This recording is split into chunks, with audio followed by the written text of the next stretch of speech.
Hey, welcome back to the Chefpreneur podcast. I'm Andres, and host. So thanks again for tuning in today.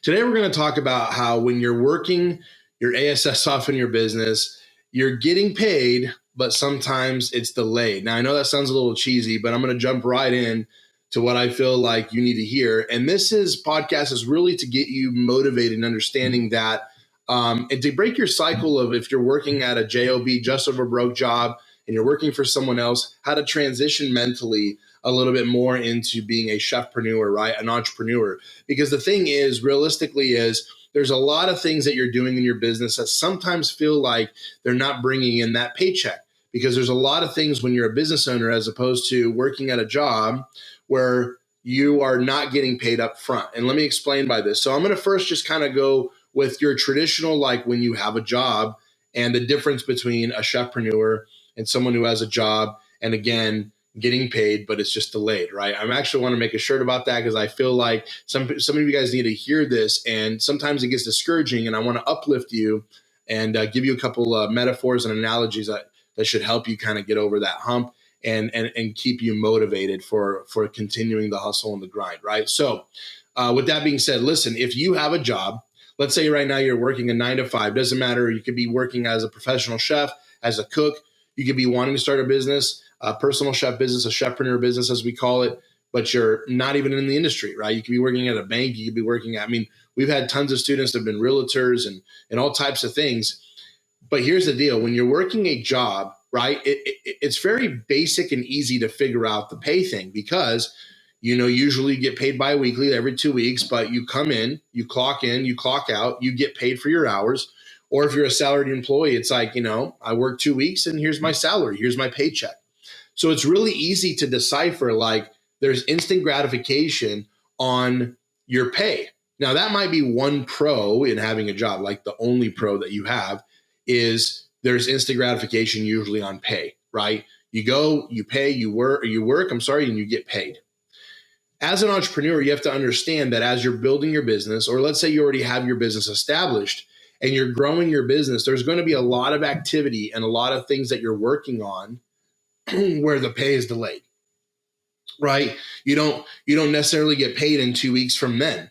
You're building something, right? There's something that's more gratifying about that in the upfront, but it sometimes can be disheartening because you don't see the immediate results. Now, there's many things that you can do in your business where you do see immediate results, but there's other things as you're building your business, and you might be in different parts of these stages where you're not getting paid directly right now for your work up front. I always like to use the analogy of like a farmer, right? Growing his vegetables, right? A farmer is going to plant seeds, right? So first they're basically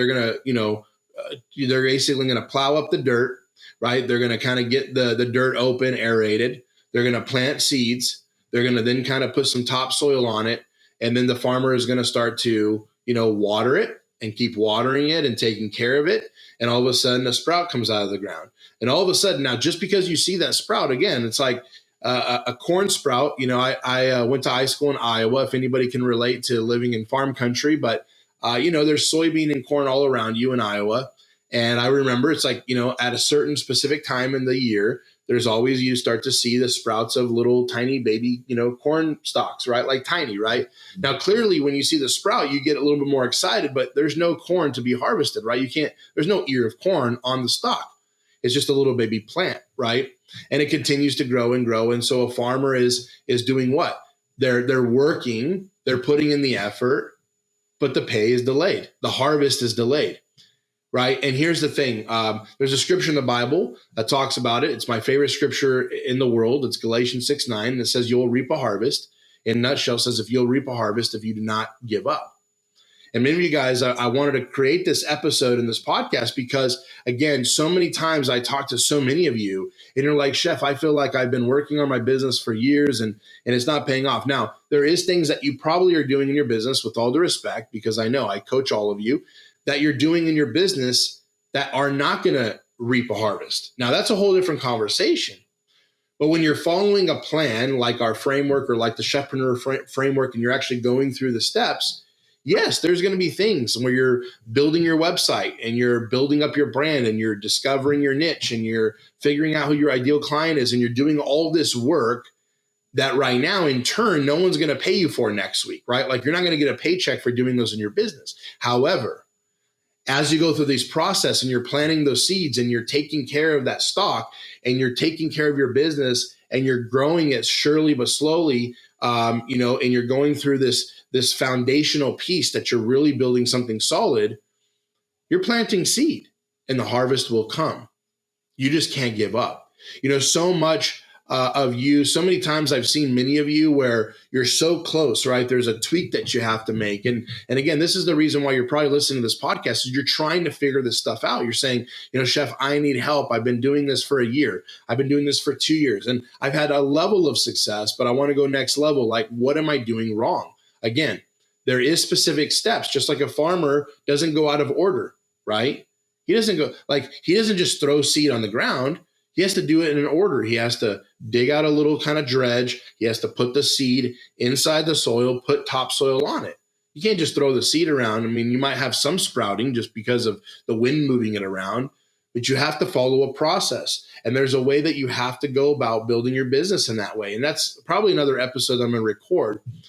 But right now, if you're feeling like you're so close that you need to make some tweaks, you're listening to this podcast trying to find out, what am I missing?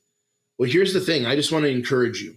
I want to encourage you to keep going because so many times I see chefs give up right before they hit the gold, right before they get the harvest, right? And right now you might be looking at stocks in your business. It seems like something's growing, but there's not quite a lot of fruit there yet. There's not a harvest yet. Again, like I say, you're getting paid, it's just delayed, right?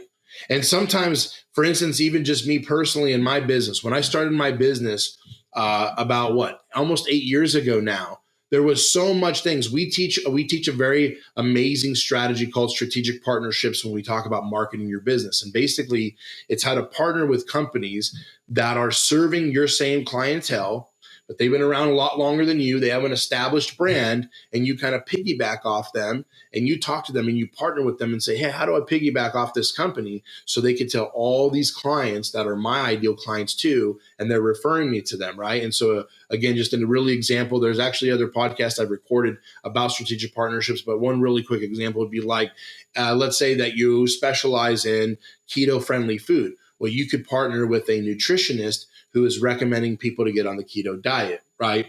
And then a lot of times people are like, I don't have time to make all this keto food. Like, I'm a busy professional. So what do? They refer you as a personal chef to their client and say, hey, I know this chef that could do meal prep for you, right? And it's a win-win situation. The nutritionist looks like a rock star because they're helping them succeed in their health. The client is probably losing weight because they're on keto, and then you're saving them time, which then you're getting their business, right? You're saving them time and getting them better results by cooking their food. So we teach strategic partnerships. And one of the biggest things when I'm going through coaching with my protege students is you're putting in the work, you're calling strategic partnerships, you're calling, you're creating all these relationships, but you're planting these seeds. And eventually these seeds are going to turn into major harvest, right? Because it takes, right now in my business, just one of our partners does about $100,000 worth of business with a year, one partnership. So again, when I was building that partnership, it was a good 6 months. I was trying to trace down the person to talk to. I was trying to call them. I was trying to connect with them. I was trying to give them a tasting.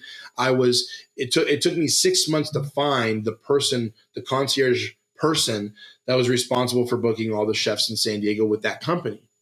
But once I met her and I called her several times over 6 months, and I finally got in front of her, I have that partnership still to this day, 8 years later. I worked my tail off, but the pay was delayed. Okay. So I really want you to understand, don't give up. Keep striving. There's all these sayings in the world and in business that say, literally, the people that don't give up are the ones that win. And it's so true. It's not the smartest people, right? And there's a lot of smart people out there, but it's usually not the smartest people. It's usually not the brightest people, or even how much education you have. It's the ones that have grit and determination to succeed, the ones that will not give up. When I started this Chefpreneur movement, it was really difficult, but I knew that God called me to start this. And again, if you guys listen to my story in a past episode, you'll understand that I felt called by God to start this movement, to help as many passionate chefs and cooks as possible. And it was not easy. In fact, to this day, I still get rejected. I still get called, oh, you're not a real chef. Oh, some scammer. I've been called all types of names on social media, but I don't care. I don't care because I'm not going anywhere. This podcast, this movement is not going anywhere. In fact, we believe we've just begun. And we're here to help you understand that you have what it takes to be a chefpreneur. Just don't give up. You're right there. Hey, if you need help, we're here for you. If you need help, we're here for you. Tune into this podcast, subscribe to this podcast. We put out all this great content because we want to help you win. All right. So that's my podcast for today. Again, you are working hard, you're getting paid, but sometimes it's delayed. All right. Let me know, just comment on this podcast or let me know, shoot us an email ever at support@chefpreneur.com or podcast@chefpreneur.com. And let me know if we shouldn't do a t-shirt like that. Okay. I don't know if anybody's actually going to send us a message on this, but if we should do a t-shirt on that, I don't know. I thought it was kind of quirky and people are telling me, oh, that's just kind of dumb. But you know what? I like it because, again, you're getting paid. It's just delayed. Anyway, I hope you guys enjoyed this episode. I can't wait to see you guys on next week's podcast. Love you guys all. Keep grinding, keep striving, and keep being a chefpreneur. Take care.